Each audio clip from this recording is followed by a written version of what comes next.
Assalamualaikum warahmatullahi wabarakatuh. Jumpa lagi di Lentera Hitam. Tentunya masih bersama saya, Bobby, yang akan menceritakan kisah mistis pendakian gunung. Seperti biasa, apa kabar semuanya teman-teman? Pastinya kalian dalam keadaan sehat selalu, panjang umur, bahagia selalu, sukses selalu, dan selalu dimudahkan segala urusannya dimanapun kalian berada. Dan pada kesempatan kali ini, saya akan menceritakan kisah mistis yang berjudul Awal dari Segalanya. Hari ini adalah hari gimana gua lulus sekolah dan dilantik sebagai pengangguran kelas teri. Oh iya, kenalin, nama gua Akmal, anak muda dari 2 bersaudara yang tinggal dan lahir di Jawa Tengah. Hari berlalu begitu cepat hingga pada suatu hari, gua diajak sahabatku buat naik gunung.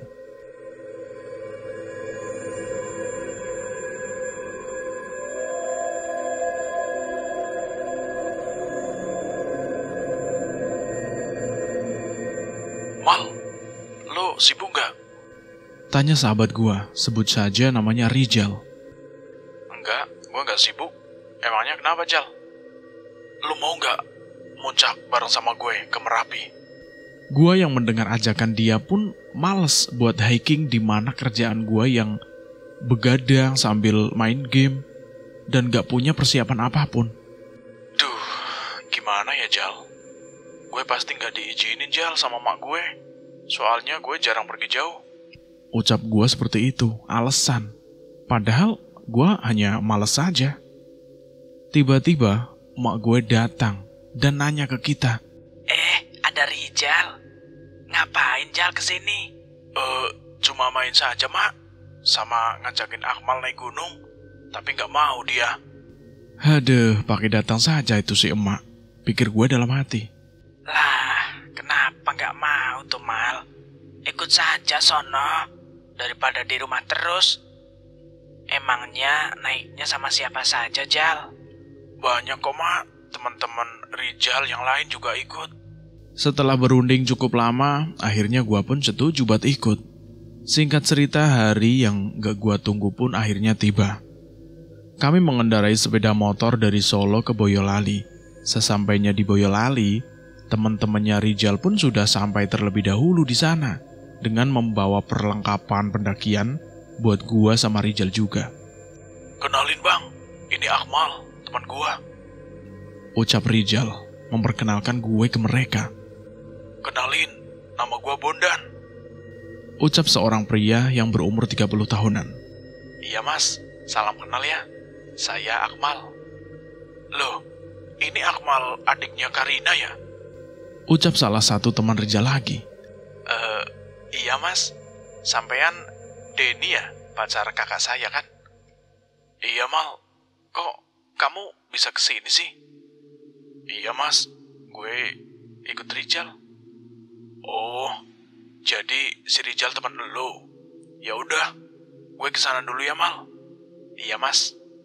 Jadi sebenarnya Denny itu pacar kakak gue, namanya Kirana. Dia sering mampir ke rumah gue buat ketemu sama kakak gue. Dan Mas Denny ini satu tim pendakian kita.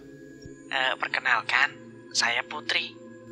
Ucap wanita berkerudung dengan tinggi badan yang pendek, tapi manis yang berumur 25-an. Kenalin, gue Eko. Ucap seseorang dengan kumis tipisnya yang berumur 23 tahun. Gue sendiri baru berumur 18 tahun dan Rijal berumur 19 tahun. Emangnya kita mau berangkat kapan, Mas? Bentar lagi, Bang. Masih ada lagi. Ucap Bondan. Setelah menunggu beberapa menit, akhirnya orang yang ditunggu pun datang. Kami pun kembali berkenalan. Kenalin, Bang. Ini adik gua namanya Milka. Yang satunya lagi Mawar. Ucap Bondan memperkenalkan 2 cewek tersebut. Saya Iqmal. Salam kenal ya mas. Saya Milka. Milka adalah cewek dengan tinggi badan 167. Dengan wajahnya yang cantik dan imut. Iya, saya Akmal. Kenalin juga, saya Mawar. Ucap cewek yang satunya sedikit tomboy. Tapi nggak tomboy juga. Tapi nggak kalah cantik lah. Dengan tinggi badan yang hampir sama dengan Milka. Tapi lebih tinggi dikit. Setelah berkumpul semua, kita mempersiapkan peralatan pendakian. Tiba-tiba HP gua berdering. Benar saja, itu adalah panggilan dari Intan pacar gua. Gak pakai lama langsung gua angkat. Halo, apaan sih Tan? Lu di mana? Gua pergi sama Rijal. Pergi kemana? Naik gunung. Gak tahu kenapa, tiba-tiba teleponnya itu dimatiin. Setelah selesai menyiapkan peralatan, kita semua berkumpul untuk berdoa yang dipimpin oleh Bondan. Oke, sebelum kita berangkat, sebaiknya kita berdoa terlebih dahulu, berdoa sesuai keyakinan masing-masing. Berdoa selesai. Karena ada teman baru, kita pelan-pelan saja ya. Iya bang, siap. Ucap kami semua serempak. Nanti kalau dengar atau lihat apapun, jangan bilang-bilang. Cukup lo simpen aja dan anggap aja itu setan. Kata si Rijal seperti itu. Kan emang setan kali, Jal. Ucapku membalas perkataan Rijal. Teman-teman pun pada tertawa, begitupun dengan Milka. Ya udah, ayo kita berangkat. Karena Bang Akmal baru pertama, lo di tengah ya bang. Ucap Bang Bondan seperti itu. Terus dilanjutkan dipimpin oleh Eko, lalu Rijal, gua, Milka, Mawar, Putri, Denny, dan terakhir adalah Bang Bondan. Kita pun mulai melangkah sambil berucap bismillah. Kita mulai memijakan kaki perlahan demi perlahan. Kita mulai masuk ke dalam gunung pada jam 19.30 malam. Perjalanan pada awalnya berjalan baik-baik saja, seperti hubungan gua sama Intan. Hingga akhirnya setelah setengah jam berjalan, gua mulai mendengar suara gamelan. Samar-samar suaranya, tapi gue ingat kata Rijal buat diem saja. Tapi lama-kelamaan, suaranya itu semakin keras terdengar. Gue mulai melihat teman-teman yang lain seperti tidak ada apa-apa. Mereka asik mengobrol, tidak dengan gue. Karena memang gue lebih suka diem kalau sama orang baru kenal. Tapi kalau sudah akrab ya, gue seakan-akan orang paling ceria. Masih gue melihat yang lainnya. Sambil mencari sumber suara Milka yang melihat gue pun bertanya. Kenapa mas? Tanya si Milka. Gak apa-apa kok. Padahal gue itu ketakutan. Apalagi selama gue hidup, baru kali ini mengalami hal gaib. Mal, lo diem aja. Ngobrol kek. Ucap si Rijal. Gua yang ketakutan seakan gua tidak memperdulikan perkataan Rijal. Bondan pun menghentikan perjalanan kita. Kita istirahat dulu di sini. Ucap Bondan. Bondan pun menghampiri gua dan bertanya. Lo nggak apa-apa kan Bang Akmal? Gue nggak apa-apa kok mas. Ya udah, oke, kita lanjut. Beberapa menit kemudian, tiba-tiba Putri berteriak sangat kencang. Sontak kita semua terkejut. Dan Bondan menanyakan langsung kepada Putri. Lu kenapa, Put? Tadi ada yang nyentuh pundak gue. Tangannya dingin banget, Bang. Ucap Putri. Bondan dan Denny saling pandang. Seakan mereka tahu apa yang dimaksud Putri. Dan gue yakin mereka berdua juga ngalami apa yang Putri alami. Setelah berhenti, akhirnya kita melanjutkan perjalanan. Beberapa menit kemudian tiba-tiba Mawar duduk sambil menangis. Dari belakang, Bang Bondan menghentikan jalan kami. Setelah ditanya, ternyata ada sosok kepala yang berada tepat di depan muka Mawar. Dan sontak saja membuat Mawar menangis. Setelah keadaan mulai membaik, kita melanjutkan perjalanan pada pukul 22.00. Entah apa yang terjadi. Tiba-tiba Milka meluk sambil mendorong gue dari belakang. Sampai gue hampir terjatuh ke depan. Antara kaget dan bingung, gue bertanya kepada Milka. Milka, kenapa? Gak apa-apa mas. Tadi cuma kesandung. Mendengar itu pun, gue tidak percaya dengan apa yang Milka katakan. Pasti ada sesuatu. Setelah gue pikir-pikir, satu persatu dari belakang mengalami gangguan. Dan yang terakhir adalah Milka, yang dimana ia berada di belakang gua. Aduh, berarti ini giliran gua. ucap gua dalam hati. Setelah sekian lama kita berjalan, suara gamelan itu lama-lama menghilang. Tetapi anehnya, kami tidak bertemu dengan pendaki lain selama perjalanan. Suasananya itu sepi, tidak ada teman-teman gue yang berbicara. Hanya ada suara binatang malam. Tiba-tiba Rijal yang berada di depan gue terjatuh, sehingga menabrak Eko yang berada di depan Rijal. Mereka pun tersungkur ke depan. Kaget melihat mereka terjatuh, kami segera menghampiri dan membantu mereka. Astagfirullahaladzim, ucap kami semua melihat Rijal dan Eko tersungkur. Belum sampai gua menolong mereka, tiba-tiba Rijal dan Eko menuduh gua yang mendorong Rijal sampai mereka berdua tersungkur. Lu kalau gak suka bilang aja bang, gak usah main dorong-dorong gitu, ucap Eko dengan nada marah. Lu kenapa sih Mal? Kenapa tiba-tiba lu dorong gua? Ucap Rijal dengan agak marah juga. Padahal gue gak dorong si Rijal. Sumpah demi apapun, gua gak dorong kamu Jal, ucap gua meyakinkan mereka berdua. Tapi mata Bang Bondan mengarah ke gua, seakan memberi kode agar gua bilang kalau gua yang dorong mereka, dengan maksud agar tidak memperburuk keadaan. Tapi pada saat itu, pemikiran gua masih bocah. Gue nggak terima dituduh. Gue nggak terima. Akhirnya terjadi perdebatan panjang antara kami. Milka yang mengetahui kalau gua tidak mendorong Rijal ikut membela gua. Gua memerhatiin Mas Iqmal dari belakang. Mas Iqmal nggak dorong kalian, ucap Milka membela gua.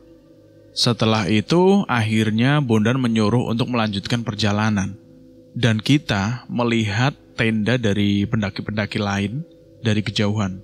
Wajah kami pun senang campur kesel dari kejadian tadi menjadi satu, di mana waktu itu menunjukkan pukul 23.30. Setelah mendekat, yang memang benar itu adalah rombongan dari pendaki lain. Tetapi anehnya, itu adalah pos 2, di mana kita tidak melewati pos 1. Tapi gue gak memperdulikan itu, yang penting kita ketemu pendaki lain. Salah satu dari mereka menyapa kami. Mas, leren rien mas, ucap mereka dengan berbahasa Jawa.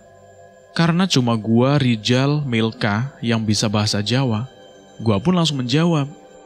Mas, monggo mas.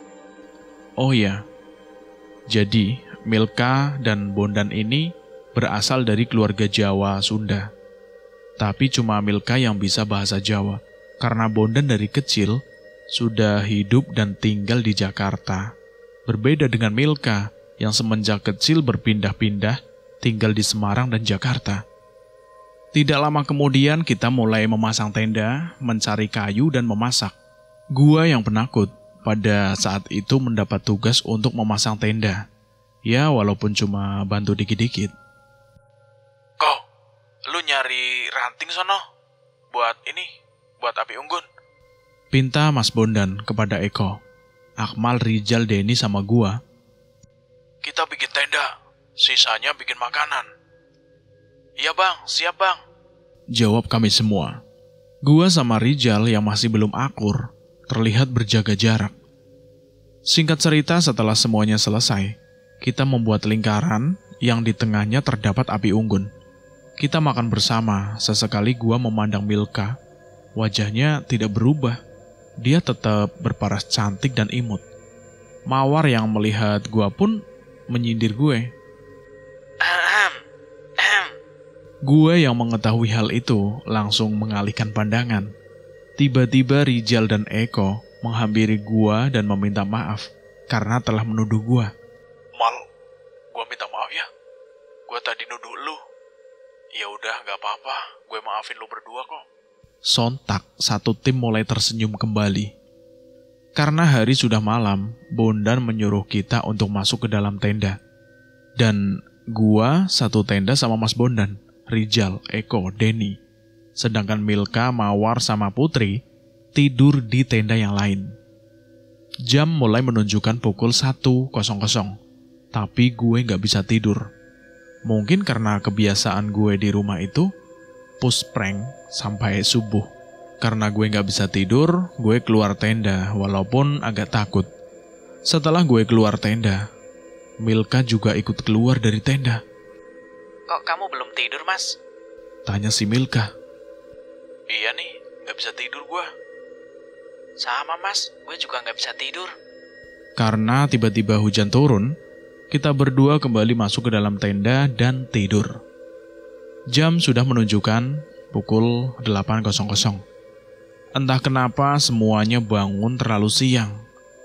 Setelah gue dibangunin Rijal, ternyata masakan telah tersaji.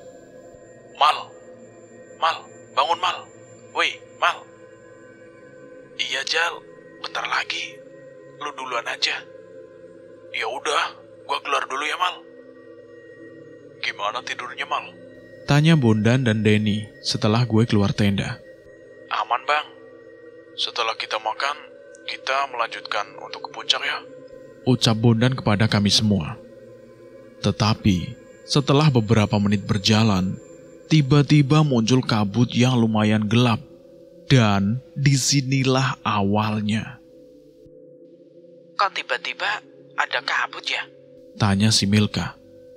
Dengan perasaan takut, tiba-tiba suara gamelan itu kembali. Pikiran gua mulai kemana-mana. Di mana gua cuma diem, gak bicara apapun. Tiba-tiba Denny berteriak kalau Bondan gak ada di belakangnya. Woi, Bang Bondan gak ada di belakang kita. Mendengar perkataan tersebut, seluruh tim kaget, apalagi Milka.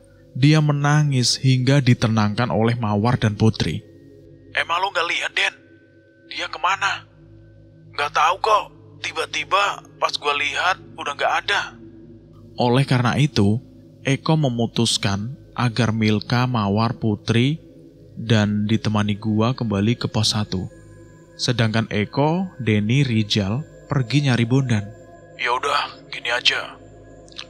Mal, lo bawa Milka, Mawar, Putri balik ke pos 1. Biar gua sama yang lainnya yang mencari Bang Bondan. Ujar Eko kepada kita. Karena melihat Milka yang terus menangis, akhirnya gue ikutin saran Eko. Ya udah Mas, iya Mas. Jawabku kepada Eko. Akhirnya gue, Milka, Mawar, dan Putri kembali ke pos 1, di mana yang lainnya mencari Bondan. Sabar ya Mil, gue yakin abang lu pasti bakal balik. Ucap gua meyakinkan Milka. Dan Milka hanya menangis. Karena setelah 3 jam gak balik-balik, sedangkan Milka terus menangis. Aku pun akhirnya memutuskan untuk mencari Bondan sendirian. Aku berencana pergi sendirian, tapi Milka melihat saya. Lu mau kemana, Mal? Ucap si Milka. Aku mau cari abang lu dan bawa balik ke sini bersama lu. Jangan, Mal. Bahaya. Iya, Mal. Mending lu di sini aja sambil nungguin yang lain balik. Ucap Putri dan Mawar yang masih jutek sama gue. Gue bakal bawa abang Bondan balik bersama dengan kita. Ucapku meyakinkan mereka. Tak bisa menahan tekadku. Mereka pun melepas kepergianku untuk mencari Bang Bondan. Bawa abang gue balik ya, Mal. Ucap Milka kepadaku. Entah apa yang terjadi, aku tiba-tiba pergi meninggalkan mereka. Padahal sejatinya aku takut. Aku berjalan ke atas karena entah kenapa hatiku bilang kalau Bondan ada di atas. Entah kenapa hari terlalu begitu cepat. Jam menunjukkan pukul 15.30. Aku harus balik bawa Bondan sebelum gelap. Ucapku dalam hati. Tapi alhamdulillahnya, aku gak mendapatkan gangguan selama ini. Hingga aku menemukan sosok laki-laki. Dan benar saja, itu adalah Bang Bondan. Aku langsung menghampiri dia. Bang, kemana aja lu Bang? Adik lu nangis nyariin lu tuh Bang. Mal, itu beneran lu Mal? Jawab Bang Bondan agak bingung. Lu kok bisa terpisah sih Bang? Gimana ceritanya? Nanti gue ceritain Mal. Lu sendirian Mal? Iya Bang, gue sendirian. Bang Bondan langsung memelukku dan berkata, Tadi pas ada kabut, tiba-tiba lu sama yang lainnya gak ada Mal. Ya udah Bang, kita harus kembali ke mereka. Aku udah janji sama Milka buat bawa lu balik, Bang. Kaki gua sakit, Mal. Ya udah, aku bantu jalan, Bang. Karena lumayan capek, aku memutuskan buat istirahat. Tapi kita berdua kebablasan sampai tidur. Setelah bangun, hari sudah menunjukkan pukul 4.30. Kita lanjut ke pos 1 dan bertemu dengan yang lain. Tapi kita merasa hanya berputar-putar sekitar sini hingga jam menunjukkan pukul 16.00. Di situ aku mulai pasrah, begitu juga dengan Bang Bondan. Udah, Mal. Aku capek banget, Mal. Iya, Bang. Saya juga capek, Bang, sama. Di situ aku sudah capek banget, di mana aku mulai menyesal.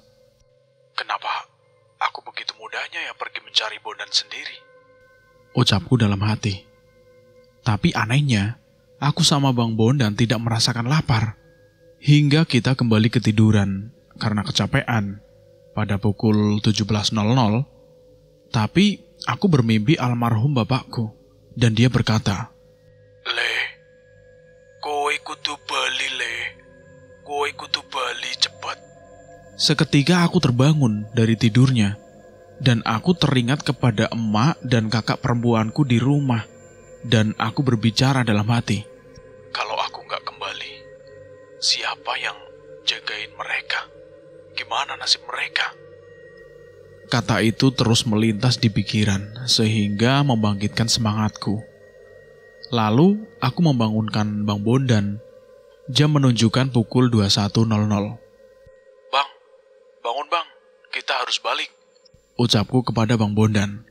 Setelah Bang Bondan bangun dan akan melanjutkan perjalanan, kaki Bang Bondan itu tidak bisa dipakai untuk berjalan, sehingga memaksa aku untuk menggendongnya. Hujan mulai turun, di mana kita tidak membawa jas hujan.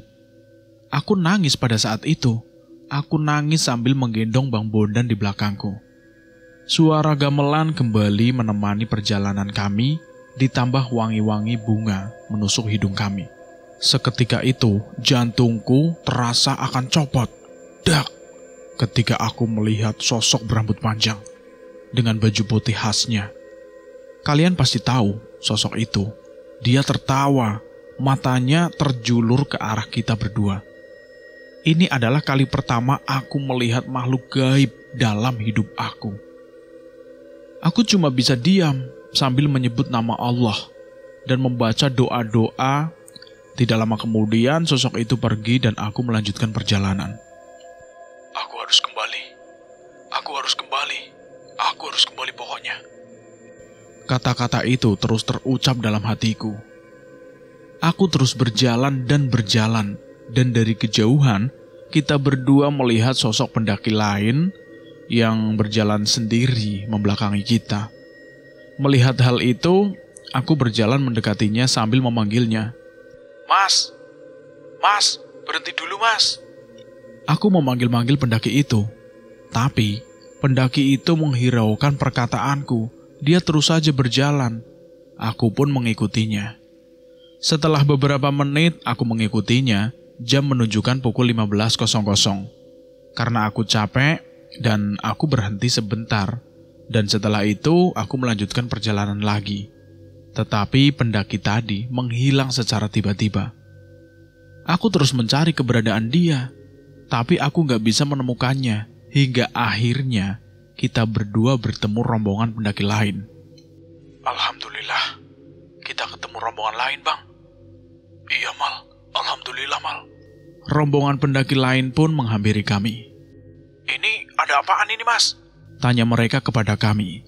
Mereka adalah rombongan yang berjumlah 8 orang, 6 laki-laki dan 2 perempuan.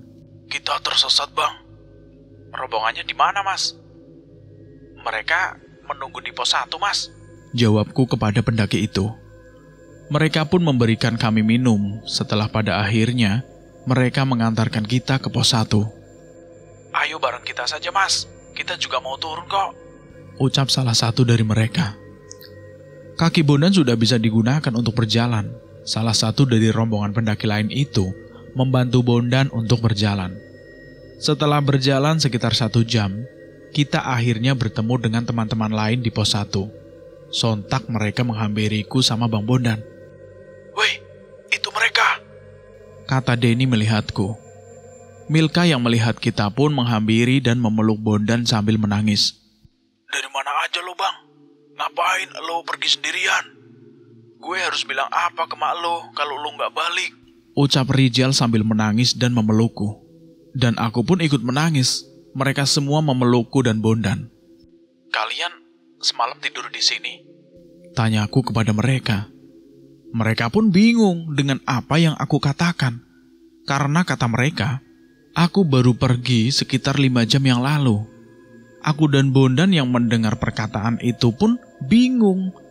Padahal yang aku rasakan sudah pergi selama 2 hari dan bertemu 2 malam. Karena aku dan Bondan kecapean, akhirnya kita memutuskan untuk tidur dulu di sini dan untuk turun besok. Tiba-tiba Milka memelukku sambil menangis. Terima kasih Mal, lu udah bawa abang gue balik, kata Milka sambil menangis.